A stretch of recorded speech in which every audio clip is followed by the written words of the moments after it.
یہ خالد بھی پتھر کا پجاری ہے، یہ خالد بھی پتھروں کے سامنے سر جھکانے والا ہے، لیکن جب نور نبوت سینے میں اترا، جب کلمے کا نور سینے میں اترا، جب ایمان کا نور سینے میں اترا، تو یہی پتھر کا پجاری سیف اللہ بن گیا۔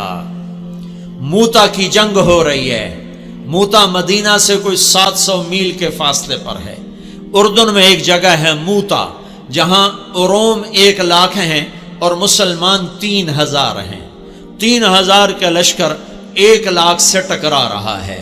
اللہ کے نبی نے لشکر کو روانہ کیا ہے اور آپ نے فرمایا کہ تمہارا امیر ہے زید بن حارثہ، یہ شہید ہو جائے تو پھر جعفر میرا چچا کا بیٹا علی کا بھائی یہ شہید ہو جائے تو پھر عبداللہ بن رواحہ یہ شہید ہو جائے تو پھر جس کو چاہے مرضی امیر بنا لینا۔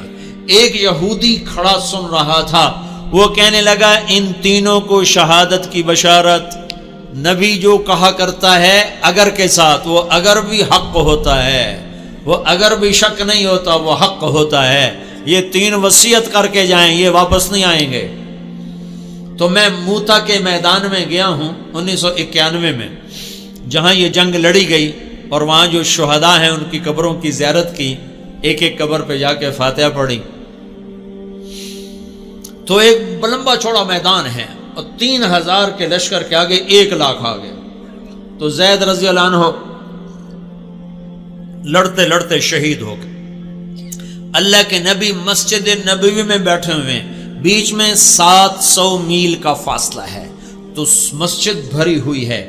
آپ نے ایک دم کہا، وہ زید آگے بڑھا اور جھنڈا اٹھایا اور بے جگری سے لڑا اور وہ شہید ہو گیا اور وہ جنت میں چلا گیا 700 میل دور۔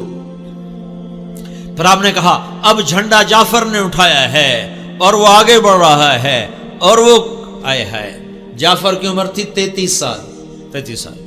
جب یہ آگے بڑھے تھے ان کو بچے یاد آ گئے، 3 بچے، اون، عبداللہ، محمد۔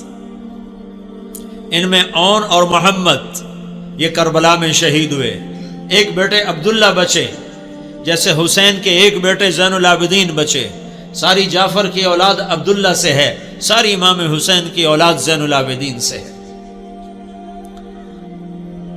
3 چھوٹے چھوٹے بچے تھے، اور بیوی اسما بنت عمیس 21-22 سال کی عمر تھی۔ تو ان کو بھی بچے یاد آئے کہ چھوٹے چھوٹے بچے بشری چیز ہے، یاد آ گئے۔ ایک دم گھوڑے سے چھلانگ لگائی اور اپنے گھوڑے کے 4 پاؤں کاٹ کے پھینک دیا کہ کہیں بچوں کی محبت میں واپس نہ چل پڑوں۔ پیچھے جانے کا راستہ بند کر دیا اور جھنڈے کو ہلایا اور تلوار کو لہرایا۔ یا حبذ الجنت واقترابها طیبۃ وبارد شرابها الروم روم قد دنا عذابها کفرۃ بعیدۃ انصابها علی الا قیتها ضرابها۔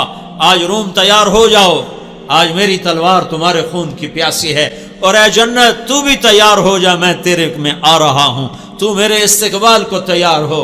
اے روم تم اپنی موت کے استقبال کے لیے تیار ہو۔ اور آگے بڑھے تو لڑتے لڑتے ایک بازو انہوں نے کاٹ دیا، تو انہیں جھنڈا دوسرے ہاتھ میں پکڑ لیا، انہیں وہ بازو بھی کاٹ دیا، تو کٹے بازوں سے جھنڈے کو یوں پکڑ لیا ایسے، تو انہوں نے پیچھے سے آ کے وار کر کے پھینک دیا۔ تو آپ نے کہا جعفر شہید ہوا اور وہ گیا جنت میں۔ پھر آپ نے کہا اب جھنڈا اٹھایا عبداللہ بن رواحہ نے، اور وہ آگے بڑھا اور قتال کیا اور قتل ہوا اور وہ گیا جنت میں۔ تیسرے سردار کے شہادت پر جھنڈا گر گیا، آپ خاموش ہو گئے، جھنڈا گر گیا۔ ایک صحابی کا نام ہے ثابت بن اقرم انصاری، جنگ بدر کے صحابہ میں سے، وہ عقاب کی طرح جھپٹا مارا اور جھنڈے کو یوں اٹھا کر بلند کیا اور کہا کون جھنڈا اٹھائے گا؟ سب نے کہا تو ہی اٹھا لے، تو ہی اٹھا لے۔ کہا میں نہیں اٹھا سکتا، کسی اور کو دو، میں نہیں اٹھا سکتا، کسی اور کو دو۔ تو بیچ میں ایک آدمی، پتہ نہیں کون آدمی، تاریخ خاموش ہے، بیچ میں ایک آواز آئی خالد بن ولید کو دیا جائے۔ تو سب نے کہا ہاں ہاں ہاں خالد کو دیا جائے۔ تو خالد بن ولید رضی اللہ تعالیٰ عنہ فرمانے لگے میں تو نیا مسلمان ہوں، یہ ان کی پہلی جنگ تھی، پہلی جنگ، پہلی، ادھر مسلمان ہوئے، ادھر یہ جنگ آ گئے۔ فرمانے لگے میں تو نیا مسلمان ہوں، کسی پرانے جنگ بدر والے، احد والے کو جھنڈا دیا جائے۔ تو سب نے کہا نہیں نہیں نہیں نہیں نہیں، ہاں بھائی ٹھیک ہے، خالد خالد خالد۔ تو خالد نے جھنڈے کو لہرا کر تلوار کو جو یوں نیام سے یوں کیا نا، جب تلوار کو یوں کیا تو اللہ کے نبی نے مدینے میں کہا اور اب اللہ نے اپنی تلوار نکال لی، اور اب اللہ نے اپنی تلواروں میں سے ایک تلوار کو نکال لیا۔ ثم صلی اللہ سیفا من سیوفہ، یہاں سے خالد کا نام سیف اللہ پڑ گیا۔ جب یہ مر رہے تھے تو رونے لگے، کہنے لگے میں نے 100 سے زیادہ جنگوں میں حصہ لیا اور پہلی صف میں لڑا کہ شہادت پاؤں، پر میں آج بستر پہ مر رہا ہوں۔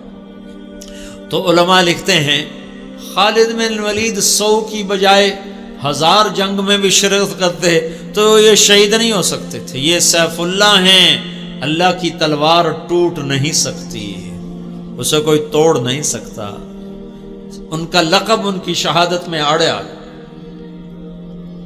تو یوں تلوار کو جو بلند کیا تو میرے نبی نے کہا اور اب اللہ نے اپنی تلواروں میں سے ایک تلوار کو نکال لیا۔ یہ پتھر کے پجاری سیف اللہ کہلائے، یہ محمد مصطفیٰ کی غلامی کا اثر ہے۔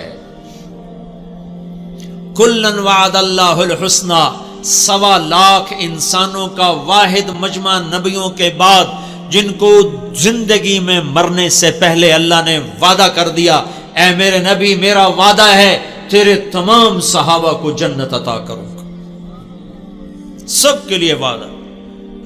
اور بدر والوں کے بارے میں اللہ کے نبی نے کہا میرے اللہ کا فرمان ہے بدر والے جو مرضی کریں میں نے ان کی بخشش کر دی۔